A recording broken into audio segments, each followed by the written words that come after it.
ಥರ ಇದೆ ಅಂತ. ನುಗ್ಗೆಗೆ ಯಾವ ಒಳ್ಳೆ ಗಾತ್ರ ನೋಡಿ, ಎಷ್ಟೆಷ್ಟು ಗಾತ್ರದಲ್ಲಿದೆ, ಎಷ್ಟು ಹೈಟ್. ಇದೆಲ್ಲ ನೆಕ್ಸ್ಟ್ ನಾವು ನುಗ್ಗೆಕಾಯಿ ಆದಮೇಲೆ ಇದನ್ನೆಲ್ಲ ಕಟ್ ಮಾಡಿ ಇದಕ್ಕೆ ತೊಪ್ಪೆಯನ್ನು ನಾವು ತುಂಬಿಸ್ತೇವೆ. ಇಲ್ಲೆಲ್ಲ ಅಗಸೆ ಗಿಡ, ಫಾರೆಸ್ಟ್ ಥರನೇ ಆಗ್ಬಿಟ್ಟಿದೆ ಇದು. ನೋಡಿ ಇಲ್ಲಿ ಪಪ್ಪಾಯ, ಇಲ್ಲೊಂದು ಪಪ್ಪಾಯ ಗಿಡ ಇದೆ, ಇಲ್ಲಿ ಪಪ್ಪಾಯ ಇದೆ ನೋಡಿ. ಈ ಪಪ್ಪಾಯ ನೋಡಿ ಎಷ್ಟು ಚೆನ್ನಾಗಿ ಬಂದಿದೆ ನೋಡಿ ಪಪ್ಪಾಯ. ಪಪ್ಪಾಯ ಭಾಳ ಚೆನ್ನಾಗಿ ಬಂದಿದೆ. ಬಂದಾಗ ಅವ್ರಿಗೆ ಪ್ರತಿ ಸಲ ಬಂದಾಗಲೂ ಅವ್ರಿಗೆ ಇಲ್ಲಿ ಹಣ್ಣು ಸಿಗುತ್ತೆ. ದುಡ್ಡು ಕೊಟ್ಟು ಹಣ್ಣು ತಿನ್ನುವಾಗ ಏನು ಖುಷಿ ಆಗ್ತದೋ ಅದ್ರ 10 ಪಟ್ಟು ಇಲ್ಲಿ ಅವರ ತೋಟದಲ್ಲಿ ನೋಡಿ ಗಿಡ ಎಷ್ಟು ಒಂದು ಬಗ್ಗಿ ಭಾರವನ್ನು ತಳ್ಕೊಳ್ತದೆ. ಇದೆಲ್ಲ ಪಪ್ಪಾಯ ಸುಮಾರು ಒಂದೊಂದು ಪಪ್ಪಾಯ 1-1.5 kg ಮೇಲೆ ಬರುತ್ತೆ ನೋಡಿ. ಇಲ್ಲಿ ಪಪ್ಪಾಯಿನೆಲ್ಲ ಈ ಸೈಡಲ್ಲಿ ಹಾಕಿದ್ದೀವಿ. ಇದು ಲಾವಂಚ, ಈ ಲಾವಂಚನೂ ಅಷ್ಟೇ ಇಲ್ಲೆಲ್ಲ ಕ್ಲೀನಾಗಿ ಪಪ್ಪಾಯಿ ಗಿಡವನ್ನು ಭಾಳ ಚೆನ್ನಾಗಿ ಕವರ್ ಮಾಡಿದೆ ಇದು. ಇಲ್ಲಿ ಲಾವಂಚ ನೀರು ಹರಿದಂಗೆ ಇದು ಒಳ್ಳೆ ಬಂದೋಬಸ್ತ್ ಇದು. ಇಲ್ಲಿಂದೆಲ್ಲ ನೀರು ತುಂಬಿದ ನೀರು ಇಲ್ಲೆಲ್ಲ ಕುಡ್ಕೊಳ್ತದೆ. ಇಲ್ಲಿ ಇದು ಮಾಡಿದ್ದೇವೆ ನೋಡಿ. ಇದೆಲ್ಲ ಪಪ್ಪಾಯದ ಸಾಲು, ಈ ಕಡೆ ಎಲ್ಲ ಪಪ್ಪಾಯ. ಅವ್ರು ಬಂದಾಗ ಅವರಿಗೆ ಬೇಕಾದಷ್ಟು ಹಣ್ಣು ಇಲ್ಲಿ ಸಿಗ್ತದೆ. ಇದೆಲ್ಲ ಅಷ್ಟೇ ಒಂದು ಲೈನ್ ಆಗಿ ಭಾಳ ಚೆನ್ನಾಗಿ ಮಾಡಿದ್ದಾರೆ. ಹಾಗೆಯೇ ಇಲ್ಲೂ ಒಂದು ಕಟ್ಟೆಯನ್ನು ಮಾಡಿದ್ದಾರೆ. ಇಲ್ಲಿ ಒಂದು ಕುತ್ಕೊಳ್ಳೋಕ್ಕೆ ಒಂದು ಕಟ್ಟೆ ಮಾಡಿದ್ದಾರೆ. ಎಲ್ಲೆಲ್ಲಿ ಒಂದೊಂದು ಬಾಕಲ್ಲಿ ಇರ್ತದೆ ಅಲ್ಲೆಲ್ಲ ಒಂದೊಂದು ಕಟ್ಟೆಯಲ್ಲಿ ಮಕ್ಕಳು ಕೂತ್ಕೊಂಡು ಓದೋಕ್ಕೂ ಒಂದು ಒಳ್ಳೆಯ ಅನುಕೂಲ ಆಗ್ತದೆ. ಇದೆಲ್ಲ ಲಾವಂಚ. ಅದು ಮಣ್ಣನ್ನು ಜರಿಯಕ್ಕೆ ಬಿಡೋಲ್ಲ, ಅದು ಕೆಳಗಡೆ ಮಣ್ಣು ಕುಸಿಯೋಕ್ಕೆ ಬಿಡೋದಲ್ಲ. ಲಾವಂಚ ಅಷ್ಟು ಗಟ್ಟಿಯಾಗಿ ಇಟ್ಕೊಳ್ತದೆ. ಭಾಳ ಚೆನ್ನಾಗಿದೆ ಜಾಗ. ನೀವು ಅಷ್ಟೇ, ಎಲ್ಲರೂ ದಂಪತಿಗಳು ನೀವಿಬ್ಬರೇ ಇದ್ದೀರಾ ಅಂದರೆ, ಒಬ್ಬನೇ ಇದ್ದೀನಿ ಅಂದರೆ 1 ಎಕರೆ ತೋಟ ಮಾಡಿ. ಮದುವೆ ಆಗಿದ್ದೀನಿ ಅಂತ ಹೇಳಿದ್ರೆ 2 ಎಕರೆ ತೋಟ ಮಾಡಿ. 2 ಮಕ್ಕಳು ಇದ್ದಾರೆ ಅಂದರೆ 4 ಎಕರೆ ತೋಟ ಮಾಡಿ. ಒಂದು ತಲೆಗೆ 1 ಎಕರೆ ಭೂಮಿಯನ್ನು ಉಳಿಸಿ. ಆಗ ನೀವು ಭೂಮಿಗೆ ಕೊಡೋಂಥ ಒಂದು ದೊಡ್ಡ ಸೇವೆ ಇದು. ಸುಮ್ಮನೆ ಯಾವುದೋ ಒಂದು ನಾನು ಆ NGO ನಡೆಸ್ತಾಯಿದ್ದೀನಿ, ನಾನು ಆ ಸ್ಕೂಲ್ ನಡೆಸ್ತಾಯಿದ್ದೀನಿ, ಆ ಕಾಲೇಜ್ ನಡೆಸ್ತಾಯಿದ್ದೀನಿ, ಆ ದೇವಸ್ಥಾನ ಕಟ್ಟಿಸಿದ್ದೀನಿ, ಆಮೇಲೆ ನಾನು ಅಲ್ಲಿ ಟ್ರಸ್ಟಿ ಆಗಿದ್ದೀನಿ, ನಾನು ಇದು ಸೇವೆ ಮಾಡ್ತಾಯಿದ್ದೀನಿ, ಅವೆಲ್ಲ ನೀವು ನಿಮ್ಮ ಲಾಭಕ್ಕೆ ಮಾಡ್ತಾ ಇರೋದು. ಸ್ಕೂಲು ಕಾಲೇಜ್ ನಡೆಸ್ತಾ ಇರೋರೆಲ್ಲ ಕೋಟ್ಯಾಂತರ ರೂಪಾಯಿ ಸರ್ಕಾರದ ಹಣವನ್ನು ಕೊಳ್ಳೆ ಹೊಡೆದು ಅಲ್ಲಿ ಮಕ್ಕಳಿಗೆ ವಿದ್ಯಾದಾನ ಮಾಡ್ತಾಯಿದ್ದೀರಿ. ಯಾರಿಗೆ ದಾನ ಮಾಡ್ತಾಯಿದ್ದೀರಿ? ಶ್ರೀಮಂತರ ಮಕ್ಕಳಿಗೆ ವಿದ್ಯಾದಾನ ಮಾಡ್ತಾಯಿದ್ದೀರಿ. ಲಕ್ಷ ಡೊನೇಷನ್ ತಗೊಂಡು ದಾನ ಮಾಡ್ತಾಯಿದ್ದೀರಿ. ಅಲ್ದಾಗೆಲ್ಲ ಮಾಡಬೇಕಾಗಿರೋದು. ನೀವು ಏನೋ ನಿಮ್ಮ ಕರ್ಮಕ್ಕೆ ಒಂದು ಪ್ರೈವೇಟ್ ಸ್ಕೂಲ್ ನಡೆಸ್ತಾ ಇದ್ದೀರಾ, ಪರವಾಗಿಲ್ಲ ನಡೆಸಿ.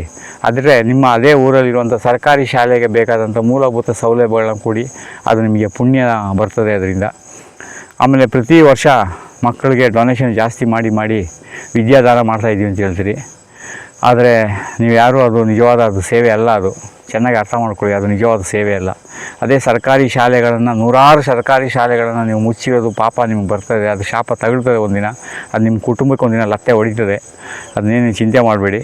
ಅದ್ರ ಬದಲು ನಿಮ್ಮಲ್ಲೇ ಇರೋದು ಒಂದು ಸರ್ಕಾರಿ ಶಾಲೆಯನ್ನು ಅದನ್ನು ಅಭಿವೃದ್ಧಿಪಡಿಸಿ. ಆಮೇಲೆ 1 ಎಕರೆ 2 ಎಕರೆ ಈ ಥರ ಜಮೀನು ತಗೊಂಡು ಅಲ್ಲಿ ತೋಟ ಮಾಡಿ. ಆದಷ್ಟು ಅಲ್ಲಿ ಆಲದ ಮರ, ಅರಳಿ ಮರ, ಬೇಲದ ಮರ, ಕಾಡು ಮರಗಳನ್ನ ಅಲ್ಲಿ ಬೆಳೆಸಿ. ಅದು ನಿಜವಾದ ಸೇವೆ. ಅದು ಬಿಟ್ಬಿಟ್ಟು ನಾವು ವಿದ್ಯಾದಾನ ಮಾಡ್ತಾಯಿದ್ದೀವಿ. ವಿದ್ಯಾದಾನ ಮಾಡ್ತಾ ಇರೋದು ಯಾರಿಗೆ? ಹಣ ಕೊಟ್ಟವ್ರಿಗೆ, ಶ್ರೀಮಂತರ ಮಕ್ಕಳಿಗೆ ವಿದ್ಯಾದಾನ ಮಾಡ್ತಾಯಿದ್ದೀರಿ. ಬಡವರು ಮಕ್ಕಳು ಇವತ್ತು ಗೌರ್ಮೆಂಟ್ ಶಾಲೆಯಲ್ಲಿ ಮೂಲಭೂತ ಸೌಲಭ್ಯ ಇಲ್ಲದೆ ಭಾಳ ಸಫರ್ ಆಗ್ತಾಯಿದ್ದಾರೆ. ನೀವೊಂದು ಪ್ರೈವೇಟ್ ಶಾಲೆ ಓಪನ್ ಮಾಡಿದ್ರೆ ಸುತ್ತಮುತ್ತ ಇರೋದು ಸರ್ಕಾರಿ ಶಾಲೆ 10 ಶಾಲೆ ಮುಚ್ಚಿ ಹೋಗ್ತಾಯಿದೆ. ಆ ಪಾಪ ಯಾರಿಗೆ ತಗೊಳ್ತದೆ? ಅದು ನಿಮಗೆ ತಗೊಳ್ಳೋದು. ನಾನು ಹೇಳ್ತಾ ಇರೋದು ನಿಮ್ಮ ಮನಸ್ಸಿಗೆ ನೋವಾಗ್ಬೋದು. ನೋವಾದರೆ ನಾವೇನು ಮಾಡೋಕ್ಕಾಗಲ್ಲ. ಸತ್ಯವನ್ನು ಹೇಳಬೇಕಲ್ವ. ಸತ್ಯ ಅರಗಿಸ್ಕೊಳ್ಳೋದು ನಿಮಗೂ. ನೀವು ಶಾಲೆ ಓದಿರೋದು ಸರ್ಕಾರಿ ಶಾಲೆಯಲ್ಲೇ. ಆವತ್ತಿನ ದಿನದಲ್ಲಿ ನೀವು ಬಡತನದಲ್ಲಿದ್ದಿರಿ. ಅವತ್ತೇನೋ ಸರ್ಕಾರಿ ಶಾಲೆಯಲ್ಲದೆ ಹೋಗಿದ್ರೆ ನೀವು ಈ ಥರ ಸಮಸ್ಯೆ ನಡೆಸೋಕ್ಕಾಗ್ತಿತ್ತಾ? ಅದರಿಂದ ನೀವು ಕೊಡಲಿಯ ಕಾವು ಕುಲಕ್ಕೆ ಮೃತ್ಯು ಅಂದಂಗೆ ನೀವು ಸರ್ಕಾರಿ ಶಾಲೆಗಳನ್ನ ಮುಚ್ಚೋಕ್ಕೆ ದಾರಿ ಮಾಡಿಕೊಡ್ಬೇಡಿ. ಖಾಸಗಿ ಶಾಲೆ ನಡೆಸೋರು ಇವು ಎಲ್ಲೆಲ್ಲಿ ನಡೆಸ್ತಾಯಿದ್ದೀರಿ? ಆ ಕೆಲವು ಖಾಸಗಿ ಶಾಲೆಯವ್ರು ನೋಡಬೇಕು. ಸರ್ಕಾರಿ ಶಾಲೆಯಲ್ಲಿರುವ ಟೀಚರ್ಸ್ಗಳಿಗೆ ಸೌಲಭ್ಯಗಳು ಜಾಸ್ತಿ ಇದೆ, ಶಾಲೆಯಲ್ಲಿ ಸೌಲಭ್ಯ ಕಡಿಮೆ ಇದೆ. ಈ ಪ್ರೈವೇಟ್ ಸ್ಕೂಲ್ಗಳಲ್ಲಿ ಏನಾಗಿದೆ ಅಂತ ಹೇಳಿದ್ರೆ ಫೀಸ್ ಜಾಸ್ತಿ ತಗೊಂಡು ಟೀಚರ್ಸ್ಗಳಿಗೆಲ್ಲ ಭಾಳ ಕಡಿಮೆ ಕೊಟ್ಟು ನೋಯಿಸ್ಕೊಂಡು ಡ್ಯೂಟಿ ಮಾಡಿಸ್ತಾಯಿದ್ದೀವಿ. ಅದು ಕೂಡ ನಿಮಗೊಂದು ಶಾಪ ಒಂದಿನ ತಗುಲ್ತದೆ. ನೀವೆಲ್ಲ ತಿಳ್ಕೊಂಡಿರ್ಬೋದು ನಾವೆಲ್ಲ ದೊಡ್ಡದಾಗಿ ನಾವೇನು ಪರ್ಮನೆಂಟ್ ಆಗಿರ್ಬೋದು ಅಂತ. ಆದರೆ ಅಲೆಕ್ಸಾಂಡ್ರನ್ನ ಒಂದು ಎಕ್ಸಾಂಪಲ್ ಕೊಡೋದಾದರೆ ನೋಡಿ, ಅಲೆಕ್ಸಾಂಡ್ರ್ ಏನು ಮಾಡ್ತಾನೆ, ತಾನು ಸಾಯುವಾಗ 3 ಷರತ್ತುಗಳನ್ನ ಹಾಕ್ತಾನೆ ಅವ್ರ ಮಕ್ಕಳಿಗೆ. ಏನಂತ ಷರತ್ತುಗಳನ್ನ ಹಾಕ್ತಾನೆ? ನೋಡಪ್ಪ, ನಾನು ಸತ್ತ ಮೇಲೆ ನೀವು ಈ 3 ಕೆಲಸಗಳನ್ನ ಮಾಡಬೇಕು ಅಂತಾನೆ. ಏನಂದರೆ, ತನ್ನ ಹೆಣದ ಸುತ್ತ ವಿಶ್ವದ ದೇಶದ ಪ್ರಸಿದ್ಧ ವೈದ್ಯರುಗಳಿರಬೇಕು. ಎರಡನೇದು, ನಾನು ಹೋಗೋ ನನ್ನ ಶವವನ್ನು ಸಾಗಿಸುವ ದಾರಿಯಲ್ಲಿ ನಾನು ಸಂಪಾದನೆ ಮಾಡಿರೋ ಹಣವನ್ನು ಚೆಲ್ಲಬೇಕು. ಮೂರನೇದು, ನನ್ನ ಹೆಣದ ಶವದ ಪೆಟ್ಟಿಗೆಯಿಂದ ನನ್ನ 2 ಕೈಗಳನ್ನು ದೂರ ಇಡಬೇಕು ಅಂತ. ಏಕೆಂದರೆ ಇದು 3 ಪಾಯಿಂಟ್ ಯಾಕೆ ಹೇಳಿದಂದರೆ, ಈ ಪ್ರಸಿದ್ಧ ಇಷ್ಟೆಲ್ಲ ವಿಶ್ವವಿಖ್ಯಾತ ಪ್ರಸಿದ್ಧ ವೈದ್ಯರುಗಳಿದ್ರೂ ನನ್ನನ್ನು ಉಳಿಸೋಕ್ಕಾಗಲಿಲ್ಲ. ಕಾರಣ, ಹುಟ್ಟಿದವನು ಸಾಯಲೇಬೇಕು. ನಂಬರ್ 2, ನನ್ನ ಹೆಣ ಹೋಗುವಾಗ ಅದ್ರ ಮುಂದುಗಡೆ ಹಣವನ್ನು ಯಾಕೆ ಚೆಲ್ಲಬೇಕಂದ್ರೆ, ನಾನು ಏನೇ ಸಂಪಾದನೆ ಮಾಡಿದ್ರೂ ಅದನ್ನೆಲ್ಲ ನಾವು ಪ್ರಕೃತಿಗೆ ಚೆಲ್ಬಿಟ್ಟು ಹೋಗ್ಬಿಡ್ಬೇಕು. 4ನೇದು, ನಾನು ಹೋಗುವಾಗ ಒಂದು ನನ್ನ ಮೈಯಲ್ಲಿ ಹಾಕೋ ಒಂದು ಪುಟ್ಟಕೋಸಿಯನ್ನು ನನ್ನ ಸಮೇತ ತಗೊಂಡೋಗೋಕ್ಕಾಗಲಿಲ್ಲ. ನಾನು ಹೋಗ್ತಾ ಇರೋದು ಬರಿಗೈಯಲ್ಲಿ ಹೋಗ್ತಾ ಇದ್ದೀನಿ.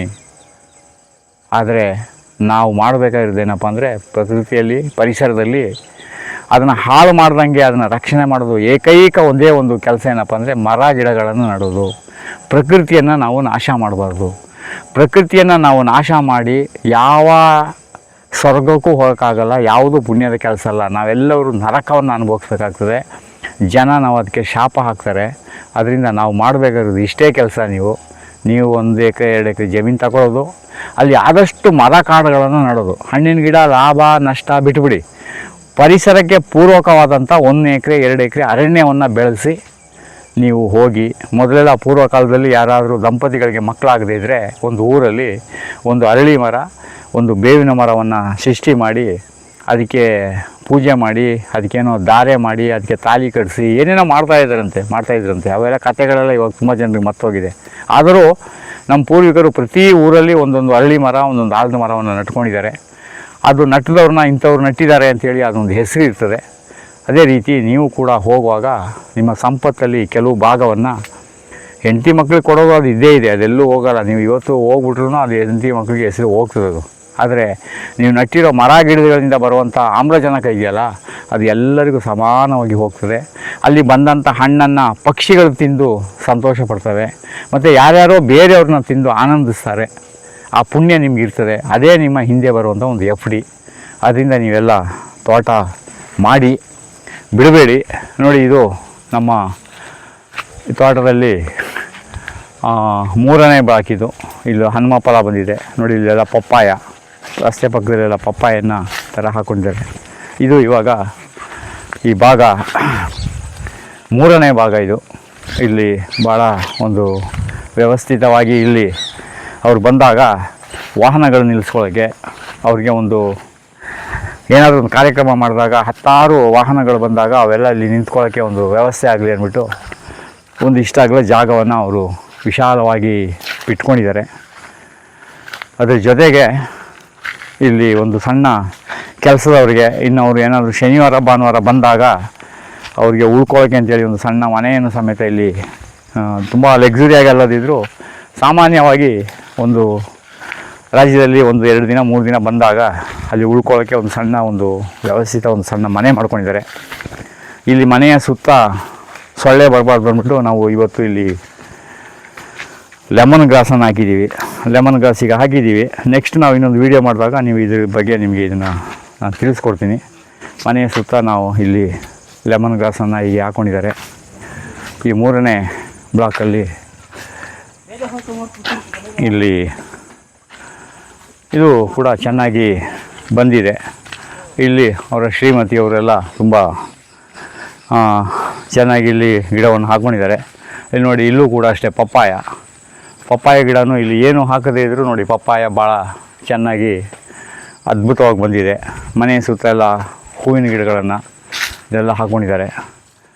ಇದು ಕೂಡ ಅಷ್ಟೇ, ಇದು ಸ್ವಲ್ಪ ಕ್ಲೀನಾಗಿರಲಿ. ಇನ್ನೇನು ಬೇಸಿಗೆ ಬರ್ತದೆ, ಆ ಬೇಸಿಗೆ ಬಂದಾಗ ಎಲ್ಲ ವಾತಾವರಣ ಚೆನ್ನಾಗಿರಬೇಕು ಅಂತೇಳಿ ಸ್ವಲ್ಪ ಇದೆಲ್ಲ ಕಚಡವನ್ನೆಲ್ಲ ಕ್ಲೀನು ಮಾಡ್ತಾಯಿದ್ದಾರೆ. ಇದು ಅಷ್ಟೇ ಒಂದು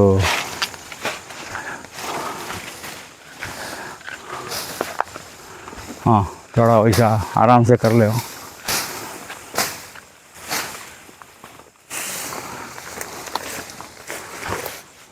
ಇದು ಕೊಂಬೆಯನ್ನು ಕಟ್ ಮಾಡಿದ್ವಿ. ಇದು ಮಹಾಗನಿ, ಇದು ಬೋರು. 3ನೇ ಬ್ಲಾಕಲ್ಲಿ ಇಲ್ಲಿ ಬೋರ್ ಇದೆ. ಇದು 4ನೇದು ಮೇಲ್ಗಡೆ ಭಾಗ. ಇದೆಲ್ಲ ಸ್ವಲ್ಪ ಎಲ್ಲ ಕೆಲಸ ಎಲ್ಲ ಕ್ಲೀನು ಮಾಡಿಸ್ತಾಯಿದ್ದೇವೆ.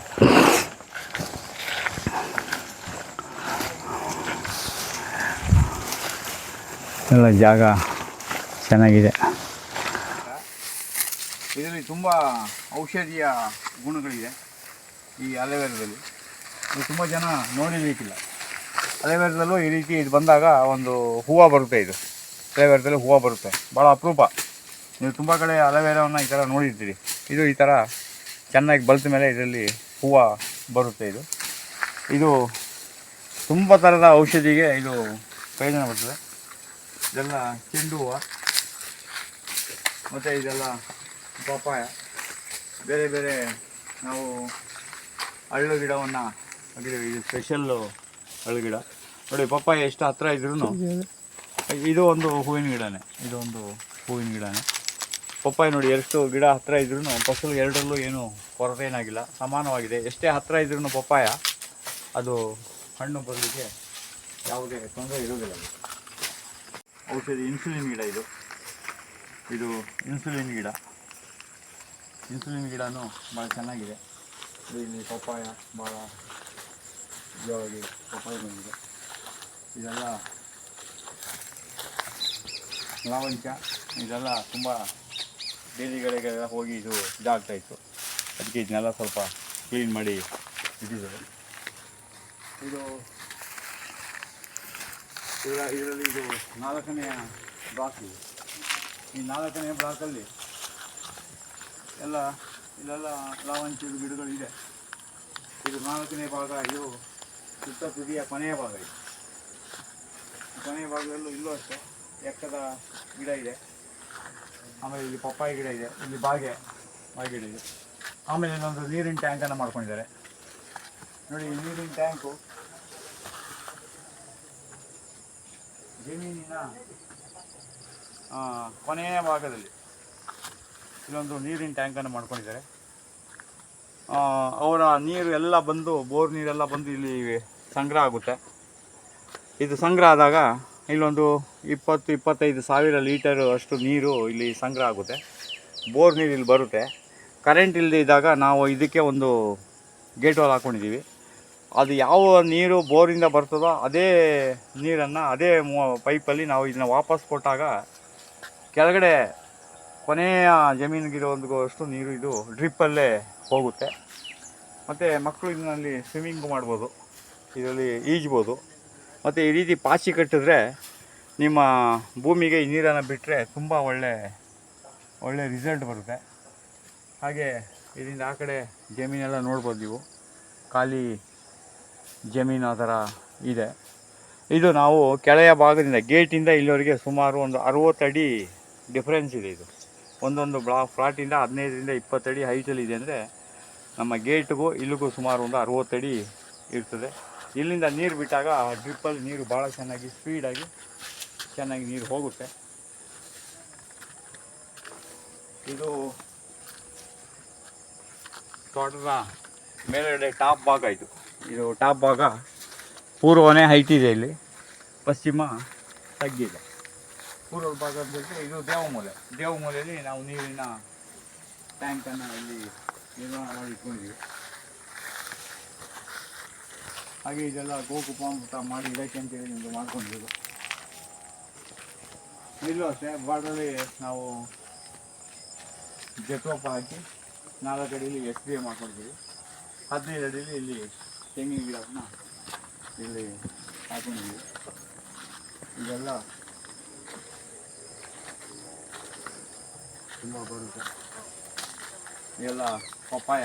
ಇಲ್ಲೂ ಕೂಡ ಅಷ್ಟೇ ಪಪ್ಪಾಯ ಗಿಡವನ್ನು ಅಲ್ಲಿ ಹಾಕೊಂಡಿದ್ದೇವೆ. ಇಲ್ಲೂ ತೆಂಗಿನ ಗಿಡ ಆರಾಮಾಗಿ ಬಂದಿದೆ.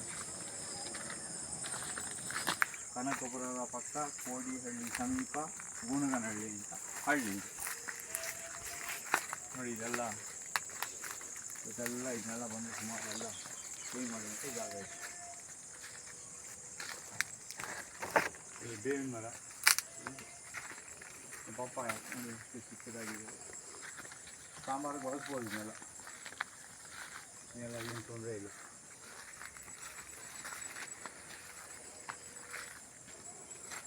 ನೋಡಿ ಪಕ್ಕದ ಜಮೀನೆಲ್ಲ ಈ ಥರ ಖಾಲಿ ಇರುತ್ತೆ. ಪಕ್ಕದ ಜಮೀನೆಲ್ಲ ಖಾಲಿ ಇರುತ್ತೆ. ಅವರು ಕೂಡ ಅಷ್ಟೇ ಈ ಥರ ತೋಟ ಮಾಡ್ಕೋಬೋದು.